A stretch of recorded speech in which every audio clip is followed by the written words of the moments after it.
Jets lose another game they probably should not have won. The mistakes are still there. The inefficiencies on offense are still there. But hey, we got Davante Adams. So let's see.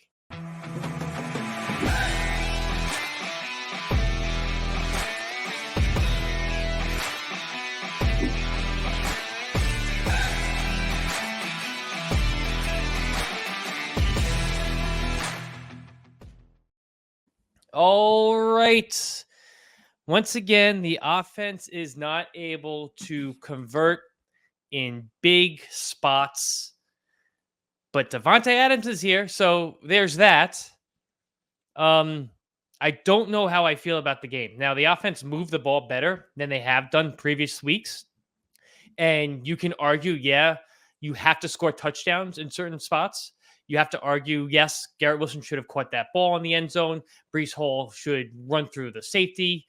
The team just doesn't know how to finish. And that pick at the end of the game that Aaron Rodgers threw, they should have never been in that position. I feel like personally, they, even with all the mistakes, they still were in a position to win the game. And if Greg Zuerlein at least makes 2 high percentage field goals, they win the game. If Garrett Wilson catches the ball, they win the game. They played terribly. And I'm not going to really get into the flags too much because it was kind of on both sides. It was really bad officiating. It was a terribly officiated game. But they still, after all that, should have won the game. And they didn't. And it's another bad loss. It's 3 in a row, and we're 2-4. Yeah, when we're staring at this, yesterday was a must-win. I tweeted it out before the game. Maybe a little sarcastically, Joe Douglas should be fired if we don't win this game. But when you look at injuries on both teams, the Jets have an intact offensive line. They have both their running backs. They have all their receivers, all their tight ends. They've been pretty healthy, especially on the offensive side of the ball. Now, I don't want to sit here. I'm kind of taking the other approach from most Jet fans. I feel the offense did enough yesterday to win. I mean, Greg Zuerlein left 7 points on the board. 2 missed field goals, and nobody wants to talk about the missed extra point. The Jets should have easily have won that game yesterday. What I shift to is the defense.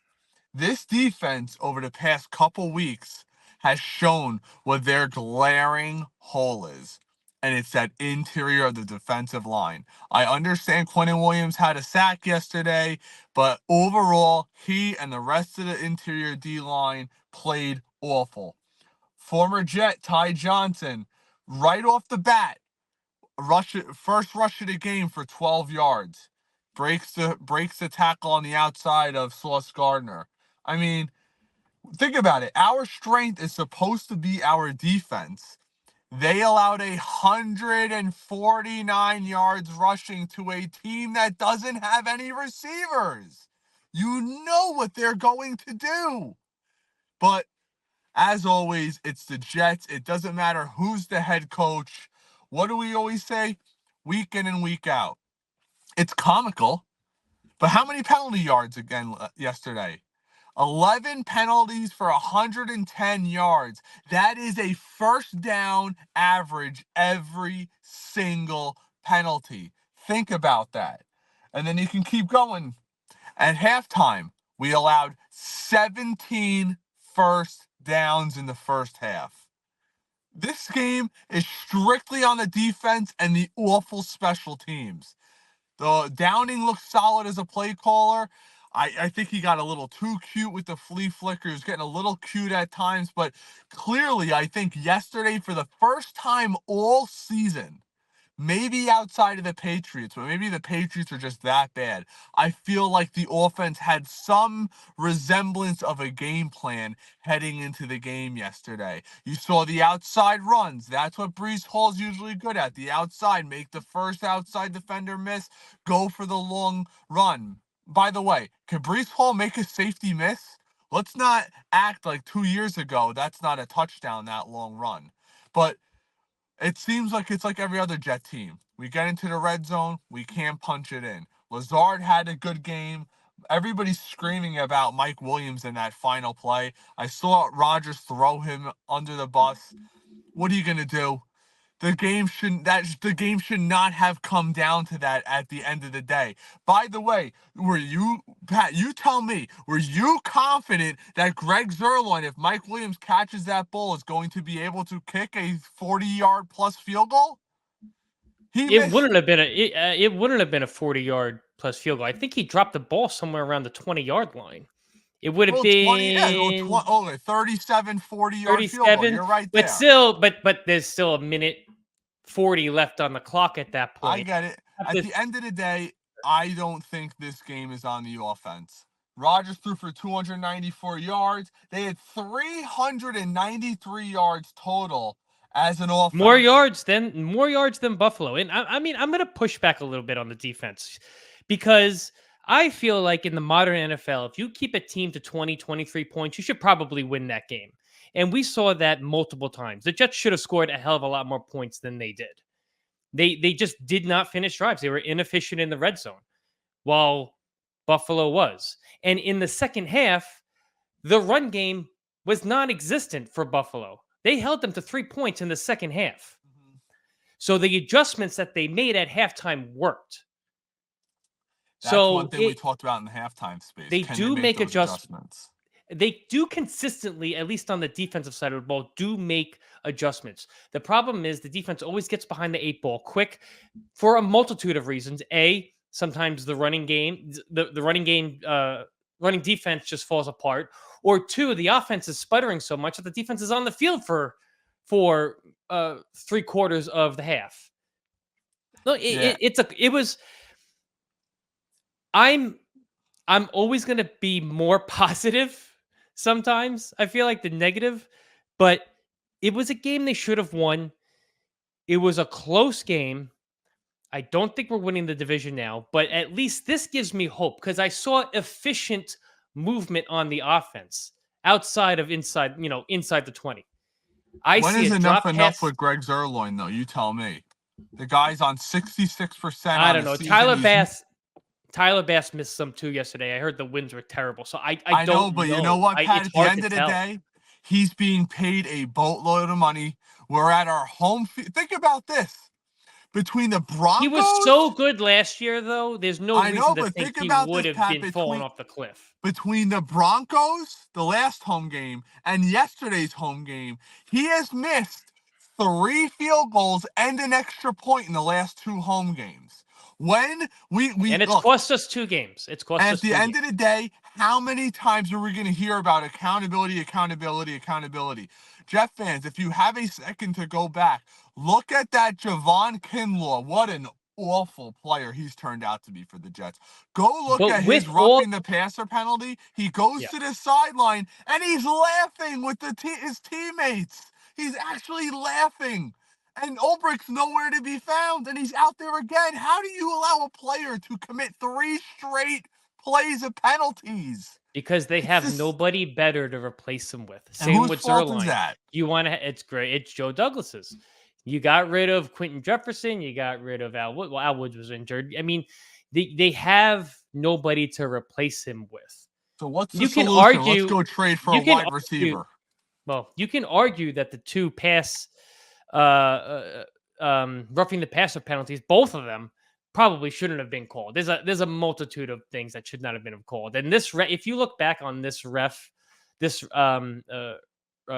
crew, they're horrendous. They throw the most flags. You have back judges throwing flags for holding on the opposite side of the ball. It's bad. It's really bad. Phantom penalties. It was officiated terribly, but still, at the end of the day, even with Kinlaw doing back-to-back-to-back penalties, you still should have won the game because you should have put more points on the board. 7 were left by the kicker. Should have had 27 points. You could argue the same thing with Garrett Wilson if he catches that ball. You could argue the same thing with Breece Hall if he scores that touchdown. But that's what happens with bad teams, as we all know. Touchdown, it's always they don't know how to finish. They don't know how to finish. They don't know how to finish right now, and it's extremely frustrating. I mean, look what the Vikings went up 17-0 last week against us, like that. Yeah, but I'm hopeful that it's going to get better. I saw better things out of this play calling with Todd Downing than I've ever seen with Nathaniel Hackett. I agree Ever. with you with that. You I can't was disagree. very happy with how the game was called. What I find a little strange, though, is we finally see a semblance of offense.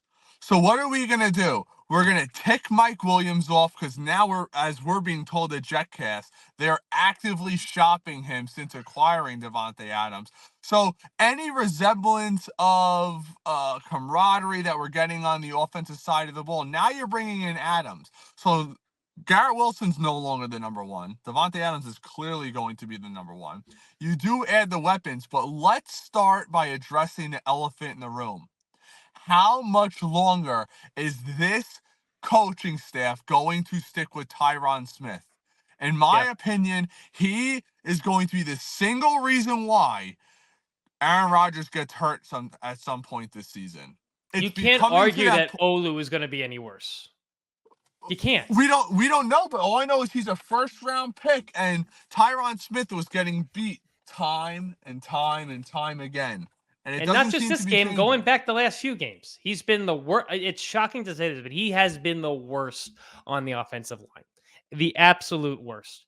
So if they want to throw in Olu starting next week, I'm fine with it at this point. Because it can't get any worse, in my opinion. We had a great pitch play. They had this great pitch play that they were running out of the shotgun with Breece Hall. And there was one play, it should have been a first down, should have been a big play.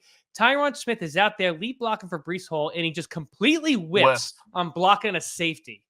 That last year or the year before. That would have been huge. The team just doesn't know how to finish. Tyron Smith is a liability. They really should put Olu in. It's that simple. The team played well. They drafted him that high for a reason. I mean, at what point they keep preaching accountability, 11 penalties, running the ball down our throats. I'm looking at the stats right here, Pat, because I decided I was going to take a peek at them as we went over them last night. Ty Johnson, 8.5 yards per carry. Ray Davis, 4.8 yards per carry. I would love to know what the breakdown is between first and second half. Because it certainly went down in the second half. I'm curious to what that Pat, is. The point is even with Ulbrich, and I'm going to give him a grace period. I think he deserves it. You can't judge. He's a guy who was just installed a couple days ago. But it's the constant getting off to bad starts. We actually had a lead after one. We're up 10-7 and give up 13 points in the second quarter. Yeah. And then we scored 3 points the entire second half, just as they did. At the end of the day, our run defense and Greg Zuerlein killed this team. It is what it is. That's the end of the. And I can't blame Douglas a ton for Greg Zuerlein, because he's shown nothing but consistency. But this is now a few weeks in a row.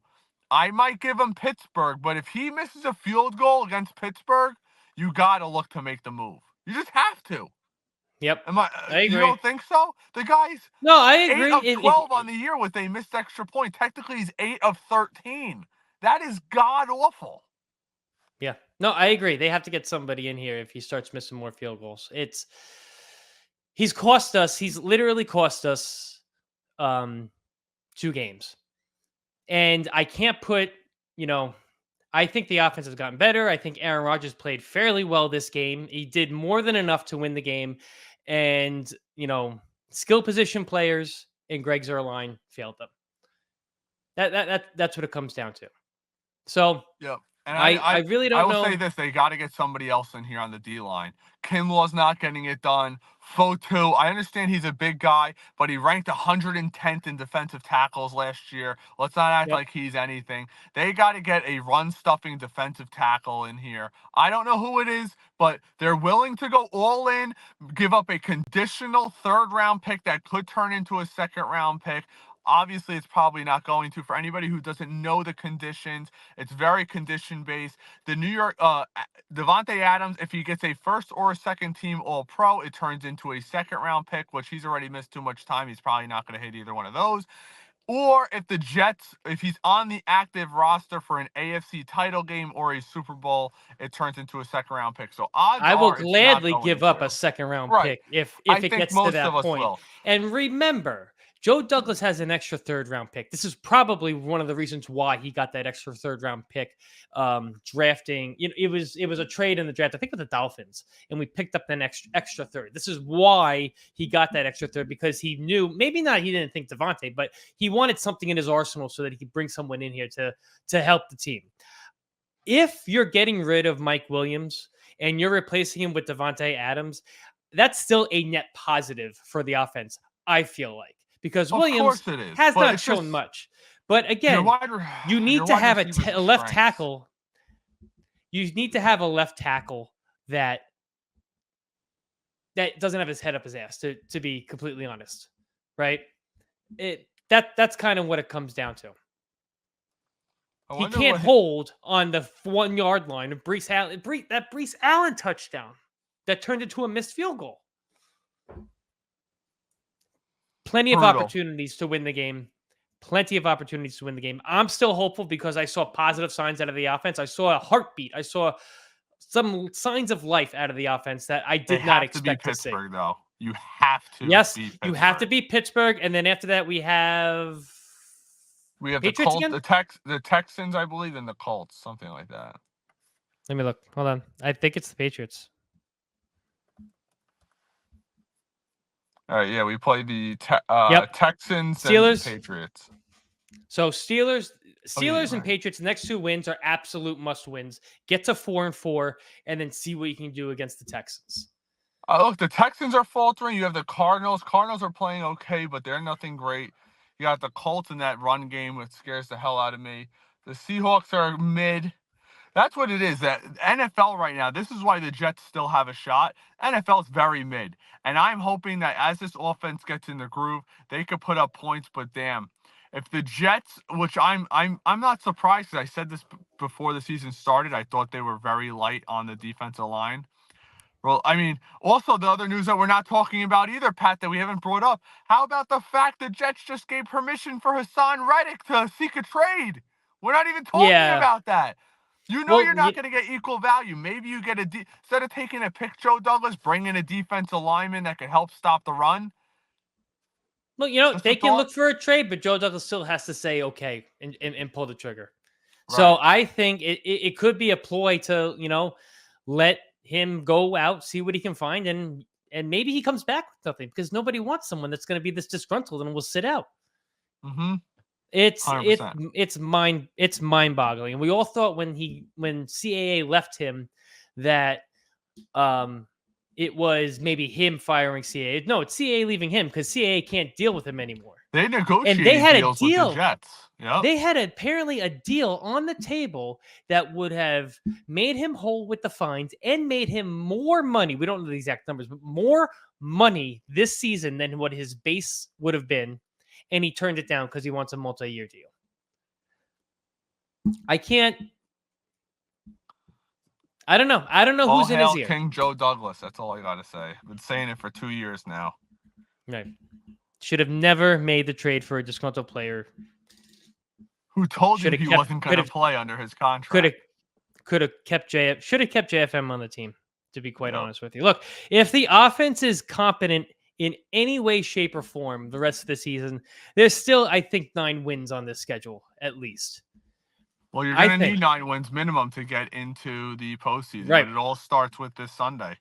If they don't win, Pat, they lose this Sunday, the season is hypothetically over. I don't want to say completely over, but I mean, you're coming now 3 losses in a row.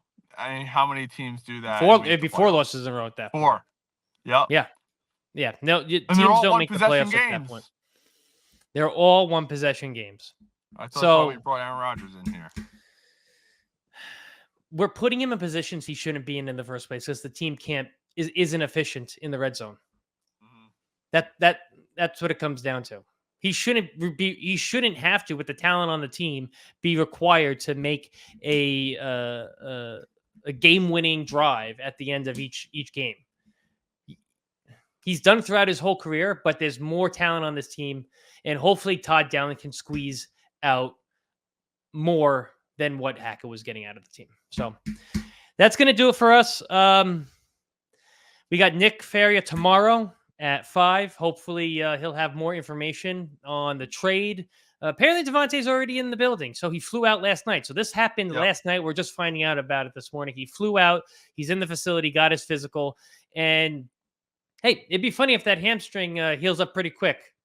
Yep. Like, oh, okay, you were really hurt. So I fully expect him to play against the Steelers. And you know what? Maybe this opens up things for Garrett in the slot. Maybe you put Garrett against a slot corner instead of a number one corner.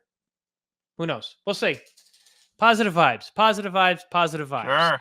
Let's win the next 2 games. Let's get to 500, and then the season starts over from that point. That's right. All right.